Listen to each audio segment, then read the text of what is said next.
Assalamualaikum warahmatullahi wabarakatuh. Perkenalkan, saya Sahana. Di sini saya akan melakukan pemeriksaan fisik pada bayi. Selanjutnya, alat yang digunakan untuk pemeriksaan fisik pada bayi. Yang pertama ada handscone beserta bak instrumen, penlight, jam tangan, termometer, bengkok, hand sanitizer, pengukur, stetoskop, apron, dan larutan klorin. Assalamualaikum Ibu. Perkenalkan, saya Sahana yang bertugas hari ini. Di sini saya yang akan melakukan pemeriksaan fisik pada bayi Ibu. Tujuannya yaitu untuk mengetahui keadaan umum bayi Ibu.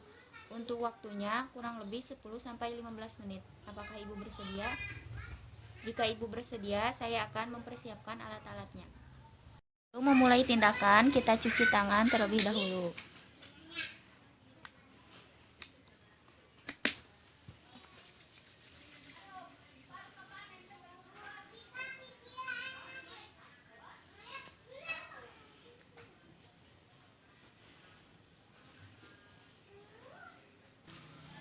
Setelah itu memakai handscone.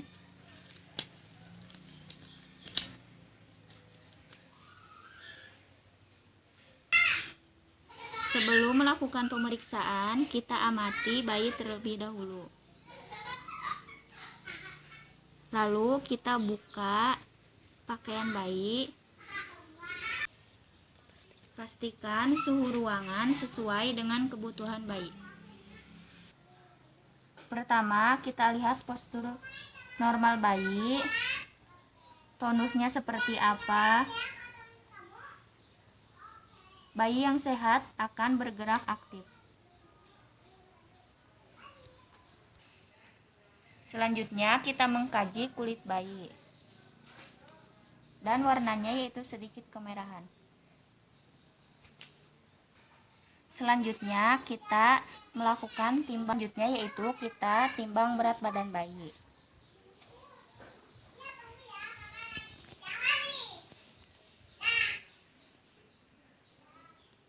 Berat badan bayi dalam keadaan normal yaitu 300 gram.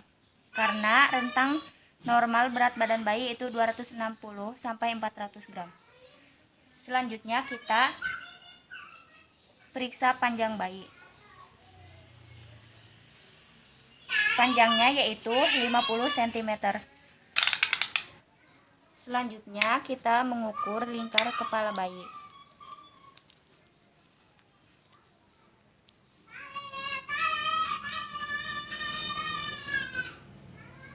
Lingkar kepala dalam keadaan normal yaitu 36 cm. Selanjutnya yaitu mengukur lingkar lengan atas bayi.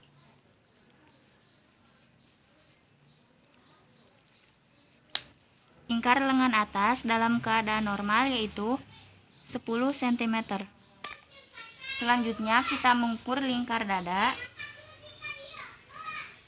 Lingkar dada dalam keadaan normal yaitu 36 cm. Selanjutnya kita menghitung pernapasan bayi 1 menit penuh.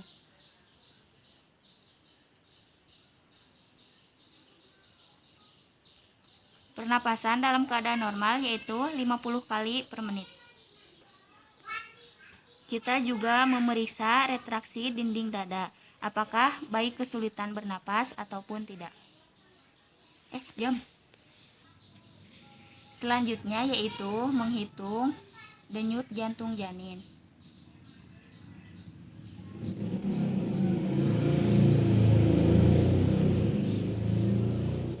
Denyut jantung dalam keadaan normal yaitu 140 kali per menit. Selanjutnya kita mengecek suhu.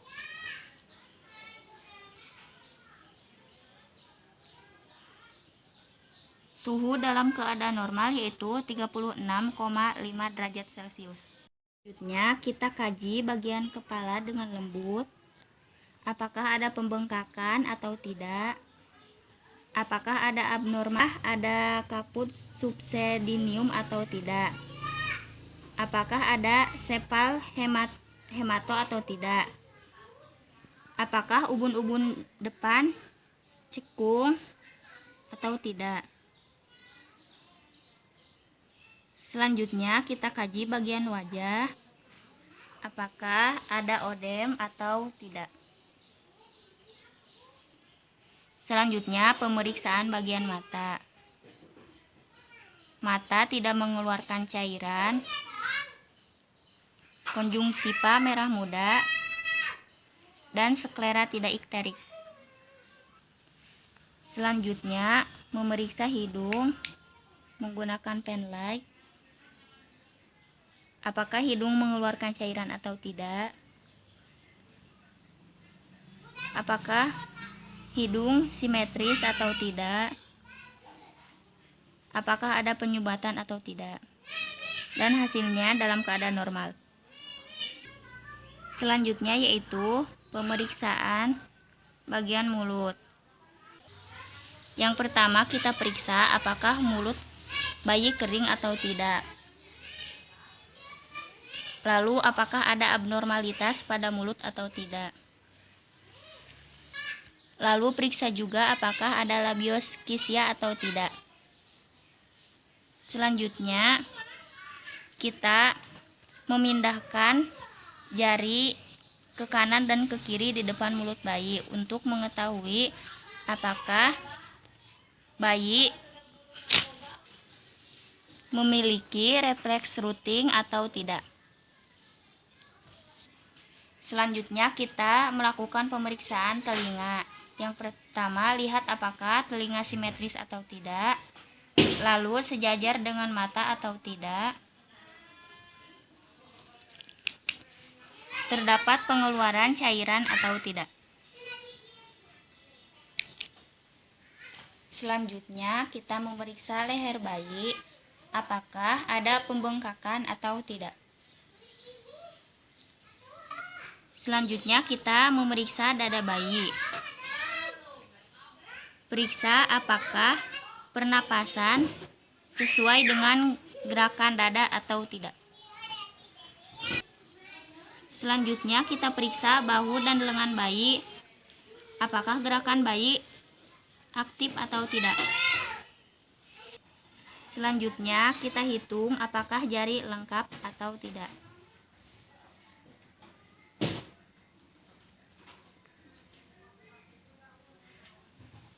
Selanjutnya kita menyimpan tangan di bagian dalam tangan bayi untuk mengetahui apakah bayi ada refleks menggenggam atau tidak. Selanjutnya yaitu kita tepuk tangan untuk mengetahui apakah bayi terkejut atau tidak. Selanjutnya kita periksa di bagian abdomen. Kita periksa apakah tali pusat sudah puput atau tidak. Jika belum, kita periksa apakah pada tali pusat terjadi tanda-tanda infeksi atau tidak. Selanjutnya yaitu pemeriksaan di bagian tungkai dan kaki. Yang pertama, kita raba bagian tungkai dan kaki. Apakah gerakan bayi aktif atau tidak. Selanjutnya, bentuk kaki simetris atau tidak. Lalu kita hitung jari kaki apakah lengkap atau tidak.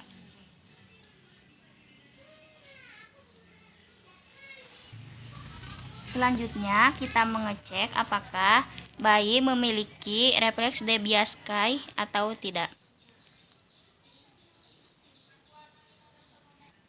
Selanjutnya kita melakukan pemeriksaan punggung.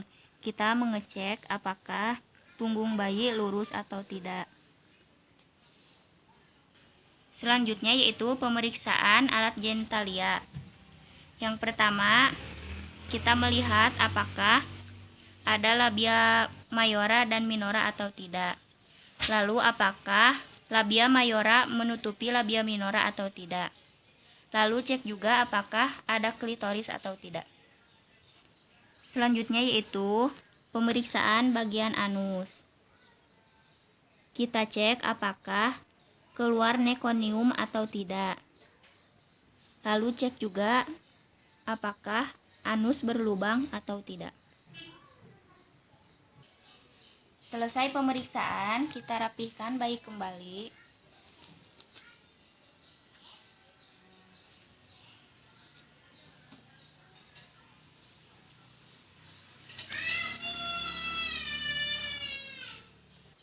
Selanjutnya kita bereskan alat yang telah digunakan. Lalu cuci tangan di larutan klorin. Buka handphone secara terbalik. Lalu cuci tangan kembali.